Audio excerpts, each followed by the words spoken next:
અમદાવાદની સ્માર્ટ સિટીની છબીને અનુરૂપ અદ્યતન અને ટેકનિકલી સુસજ્જ એવી સરદાર વલ્લભભાઈ પટેલ હોસ્પિટલનું આપણા માનનીય પ્રધાનમંત્રીશ્રીએ આજે લોકાર્પણ કર્યું. વિશ્વ કક્ષાની તબીબી સારવાર હવે મળશે અમદાવાદ અને તેની આસપાસની જનતાને, સમગ્ર ગુજરાતને. આવો નિહાળીએ એસવીપી હોસ્પિટલની એક શોર્ટ ફિલ્મ.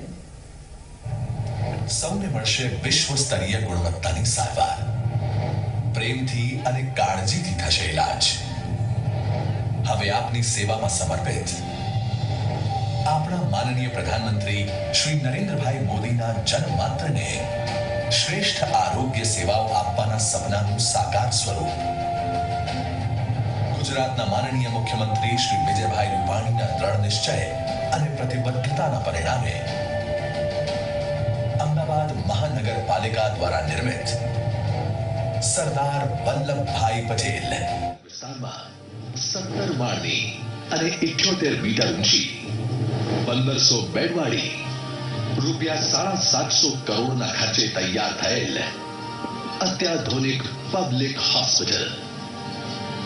હોસ્પિટલની ખાસ માળખાગત બાબતો: 90 ઓપીડી કન્સલ્ટેશન રૂમ, અત્યાધુનિક આઈસીયુ, પીઆઈસીયુ, એનઆઈસીયુ, 1300 બેડની ક્ષમતાના વિશાળ જનરલ વોર્ડ્સ, જેમાં દર્દીના સ્વજનો દર્દી સાથે આરામદાયક રીતે રહી શકે તેવી સુવિધા.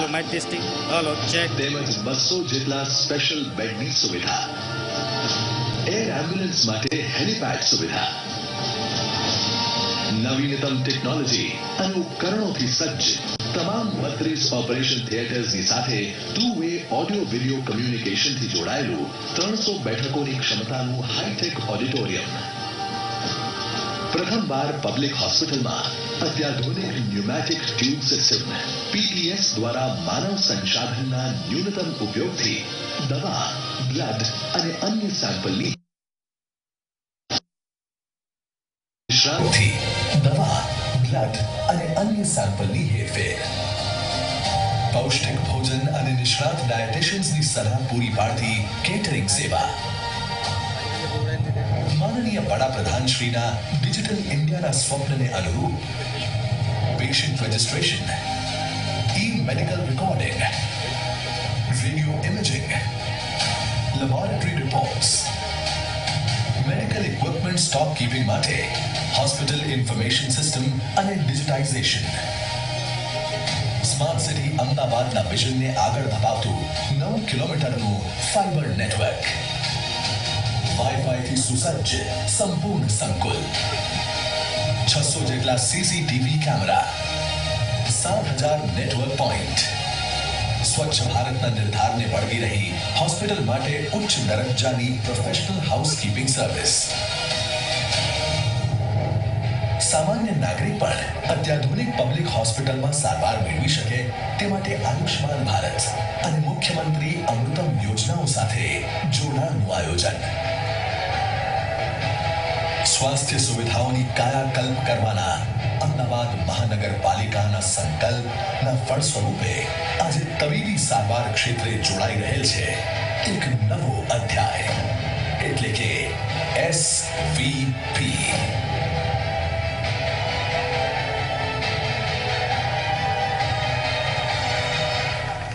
અમદાવાદ મ્યુનિસિપલ કોર્પોરેશન, ગુજરાત સરકાર અને ગુજરાતની જનતાને વિશ્વ સ્તરીય હોસ્પિટલ મળવા બદલ ખૂબ ખૂબ અભિનંદન. હવે જેને સાંભળવા આપણે સૌ એકઠા થયા છીએ અને આતુરતાપૂર્વક રાહ જોઈ રહ્યા છે તેવા આપણા માનનીય અને આદરણીય પ્રધાનમંત્રી શ્રી નરેન્દ્રભાઈ મોદીજીને ખૂબ આદરભાવ સાથે આજના અતિ વિશેષ સમારોહમાં ઉપસ્થિત સૌને સંબોધવા વિનંતી કરું છું. આવો હર્ષભેર આવકાર આપી એકવાર ફરીથી. विजय रूपाणी जी, उप मुख्यमंत्री श्री नितिन पटेल जी, गुजरात सरकार में मंत्री श्री कौशिक पटेल, अहमदाबाद के मेयर बहन बीजल पटेल जी, उपस्थित सभी पुराने साथी भाई और बहनों, केम जो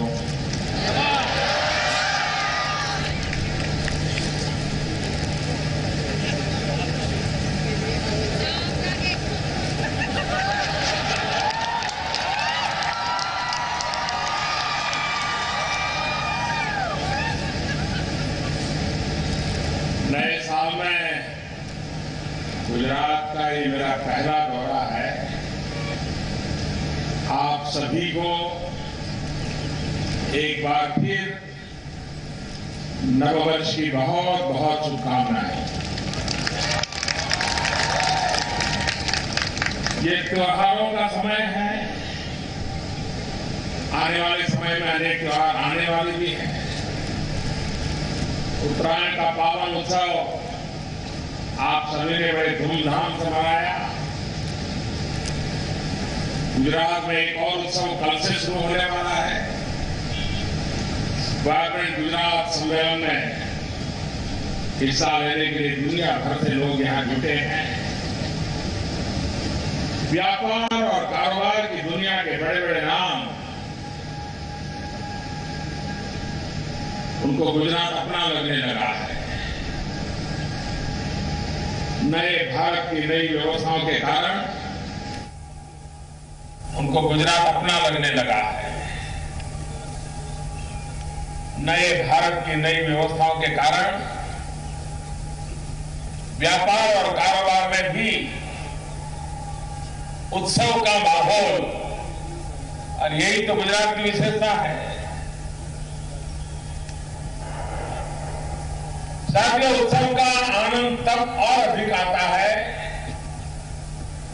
जब परिवार का सब सदस्य उनका स्वास्थ्य उत्तम रहता है। आज इसी दिशा में एक बहुत बड़ा कार्य संपन्न हुआ है। आज अहमदाबाद के लिए, गुजरात के लिए एक बहुत बड़ी सुविधाओं को सौंपने का मुझे अवसर मिला है। मैं अहमदाबाद म्युनिसिपल कॉर्पोरेशन का आभारी हूं, गुजरात सरकार का आभारी हूं कि आपने मुझे मौका दिया। 750 करोड़ रुपए की लागत से बना सरदार वल्लभ भाई Patel institute of medical science and research आपकी सेवा के लिए समर्पित है। इस विश्व स्तरीय अस्पताल के लिए मैं आप सबको बहुत बहुत बधाई देता हूं।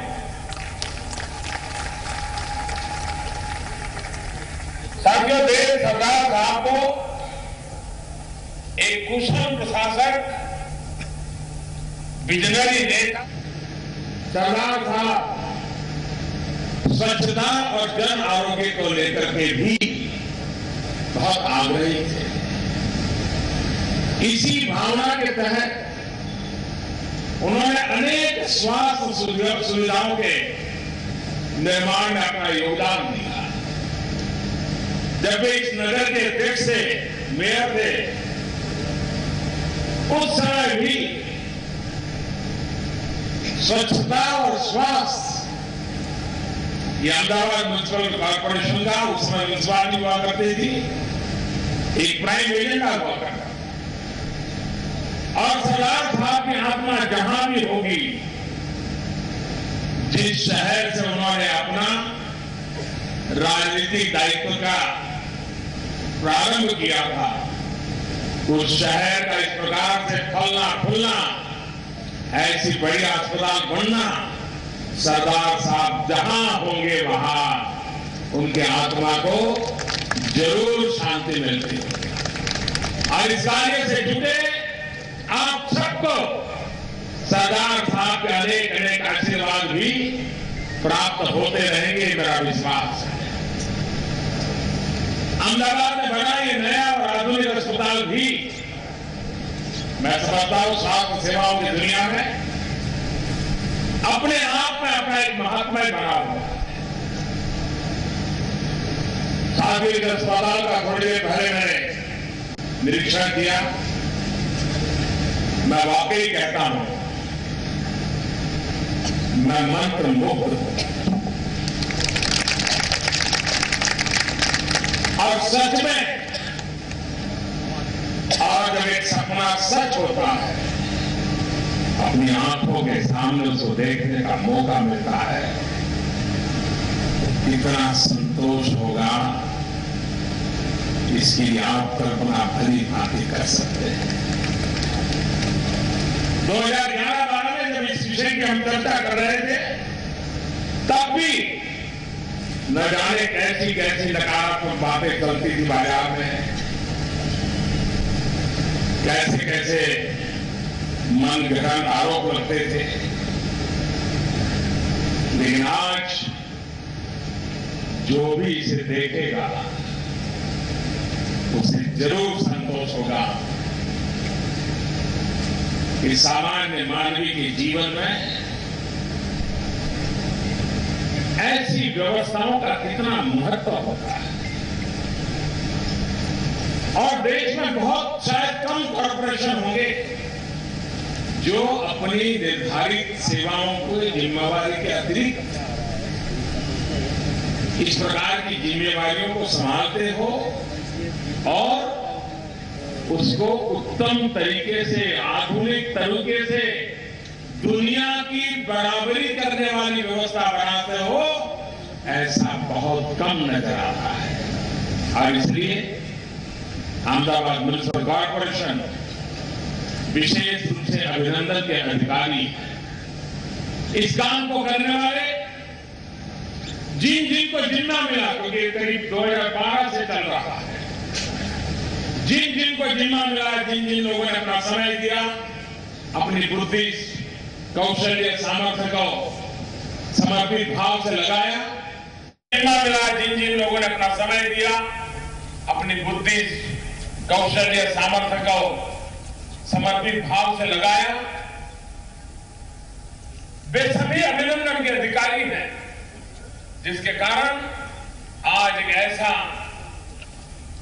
उत्तम अस्पताल, और ये सिर्फ सिटी के लिए नहीं, देश के अन्य राज्यों के लिए भी,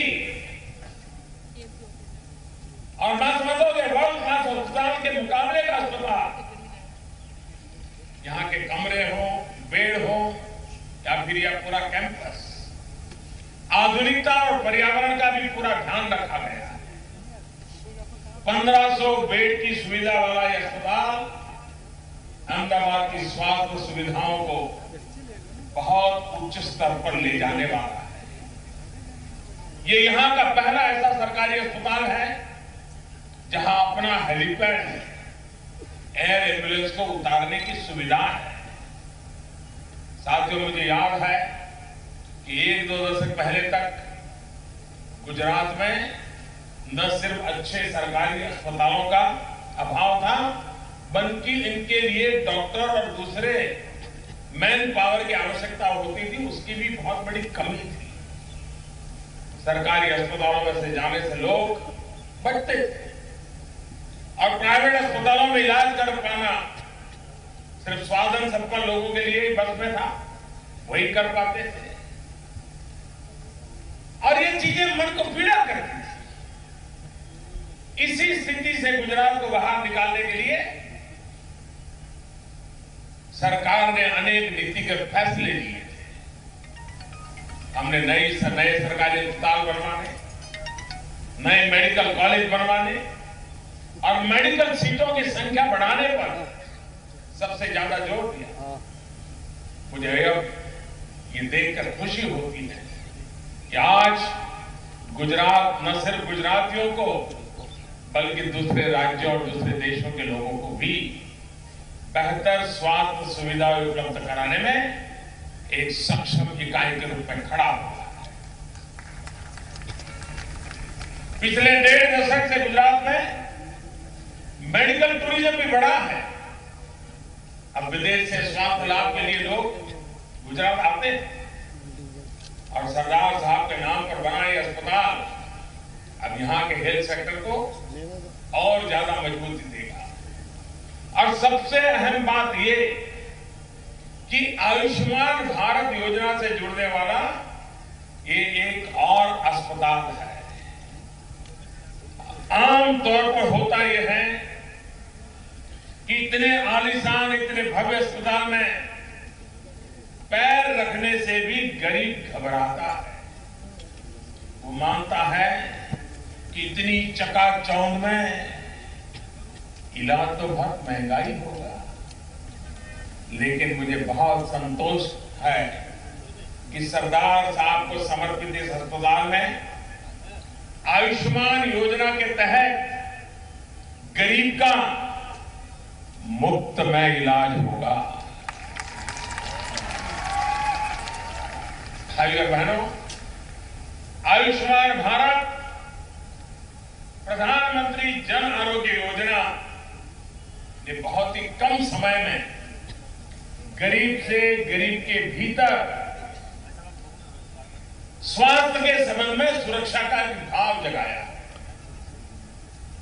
आज देश के करीब 50 करोड़ गरीब भाई बहनों को ये विश्वास मिला है कि गंभीर बीमारी की स्थिति में सरकार उसके साथ खड़ी है। उसको अपना घर, जमीन गिरवी रखने की जरूरत न है। पैसा न भी हो तो भी वो स्वस्थ हो सकता है। ये विश्वास आज हर गरीब को मिला है। साथियों, कुछ लोग इस योजना को मोदी केयर भी कहते हैं। इसकी सफलता का अंदाज इसी बात से लगाया जा सकता है कि सिर्फ 100 दिन के भीतर ही 7 लाख गरीबों का अस्पताल में मुफ्त इलाज सुनिश्चित हुआ।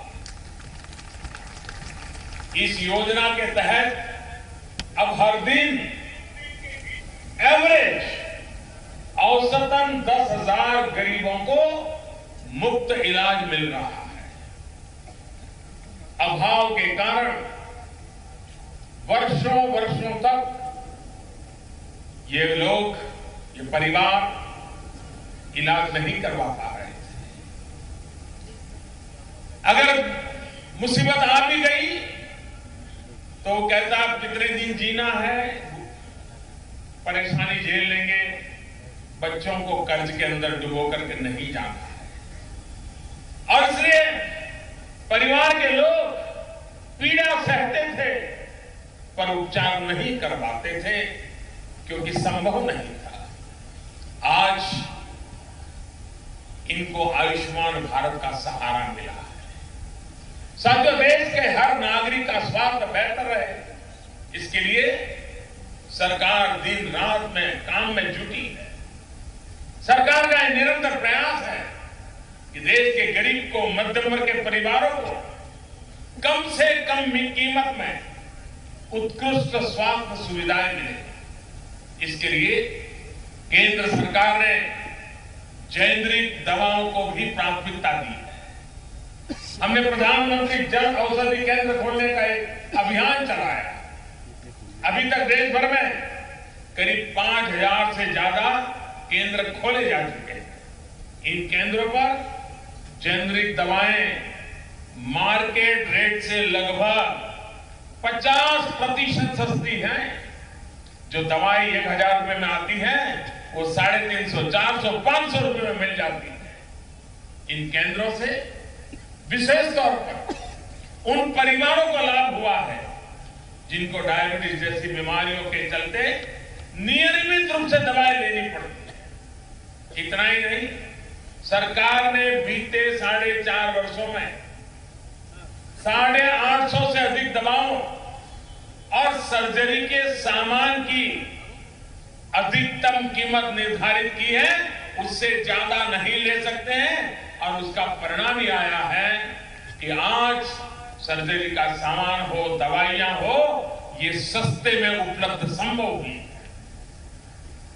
भाइयों और बहनों, हार्ट की बीमारी में काम आने वाले स्टेंट्स 85% तो घुटने की सर्जरी में काम आने वाले इम्प्लांट करीब 70% सस्ते हुए। सिर्फ स्टेंट की कीमत कम किए जाने से ही गरीब और मध्यम वर्ग के लोगों को साल भर में 4,500 करोड़ रुपए से अधिक की बचत हो रही है। वहीं नी इम्प्लांट की कीमत कम होने से लोगों को सालाना लगभग 1,500 करोड़ रुपए की बचत हो रही है। इसके अलावा किडनी की बीमारी से पीड़ित बहनों भाइयों के लिए देश के लगभग 450 जिलों में डायलिसिस सेंटर बनाए जा चुके हैं। इन सेंटर पर मुफ्त में डायलिसिस की सुविधा दी जा रही है। इससे पिछले वर्ष तक करीब 35 लाख मुफ्त डायलिसिस सेशन हो चुके हैं। इतना ही नहीं, हर सेशन से किसी न किसी गरीब के लगभग 2000 रुपये बच भी रहे। साथियों, बीजेपी के नेतृत्व में केंद्र सरकार ने देश के गांव-गांव तक प्राइमरी हेल्थ केयर सुविधाओं को बेहतर बनाने का बीड़ा उठाया है। आजादी के जब 75 साल होंगे, वर्ष 2022 तक देश भर में 1.5 lakh health and wellness centre बनाने के लक्ष्य को लेकर आज भारत सरकार काम कर रही है। इस पर गुजरात सहित सभी राज्यों में तेजी से काम चल रहा है। यहां पर सामान्य बीमारियों की जांच तो होगी ही, अनेक प्रकार के टेस्ट भी मुफ्त में उपलब्ध होंगे। साथियों, बीते 4 वर्ष में स्वास्थ्य सुविधाओं के साथ साथ मेडिकल एजुकेशन भी उसका भी अभूतपूर्व विस्तार किया गया है। इस दौरान 18,000 से अधिक एमबीबीएस और 13,000 से ज्यादा पोस्ट ग्रेजुएट सीटें बढ़ाई गई है। मध्यम वर्ग के बच्चे जो हेल्थ सेक्टर में कैरियर बनाना चाहते हैं, उनके लिए बहुत बड़ा अवसर पैदा हुआ है। यहां गुजरात में भी हजारों नई सीटें जोड़ी गई। देश के हर 3 संसदीय क्षेत्र में कम से कम एक मेडिकल कॉलेज खोलने की योजना पर काम चल रहा है। साथियों, स्वास्थ्य पर इतना जोर दिया जाने की वजह से निजी अस्पतालों के नेटवर्क का भी विस्तार हो रहा है। आयुष्मान भारत जैसी योजना के कारण छोटे छोटे कस्बों में भी जरूरत बढ़ रही है, लिहाजा नए अस्पताल भी तेजी से खुल रहे हैं। नए अस्पताल खुल रहे हैं तो डॉक्टरों, नर्सों और दूसरे पैरामेडिकल स्टाफ की भी मांग बढ़ रही है। यानी युवाओं के लिए रोजगार के अनेक अवसर हेल्थ सेक्टर में आने वाले समय में बनने वाले हैं। भाई और बहनों, जब रोजगार और युवाओं को अवसरों की बात आती है तो हाल में सरकार ने एक बहुत बड़ा फैसला लिया है। सामान्य श्रेणी के गरीब बच्चों को सरकारी सेवाओं के साथ साथ सरकारी और निजी शिक्षण संस्थानों में 10% आरक्षण का अब तो केंद्र सरकार सहित अनेक राज्य सरकारों ने इसको लागू करने के आदेश जारी कर दिए। साथियों, जाति, वर्ग, संप्रदाय से ऊपर उठते हुए सामान्य वर्ग के गरीबों को आरक्षण की मांग तो दशकों से चल रही थी, लेकिन राजनीतिक इच्छा शक्ति की कमी, चुनाव के दौरान राजनीतिक दल ये तीर फेंक दिया करते थे, लेकिन संविधान संशोधन की जो प्रक्रिया होती थी वो करने की हिम्मत इनमें नहीं थी। लेकिन केंद्र की एनडीए सरकार ने ये इच्छा शक्ति दिखाई, हमने करके दिखाया। मैं फिर कह रहा हूं कि आरक्षण की व्यवस्था से ये जो व्यवस्था हमने की है, ये बाकी किसी भी वर्गों के हक को छेड़े बिना की गई। यानी इससे सामाजिक समरसता के नए द्वार खुलेंगे। जो गीले शिकवे पहले रहते थे वो इससे दूर होंगे।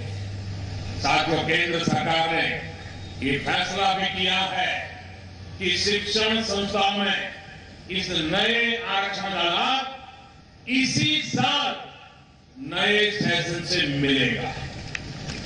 देश की 900 यूनिवर्सिटी और लगभग 40,000 कॉलेजों पर यह आरक्षण लागू हो जाए।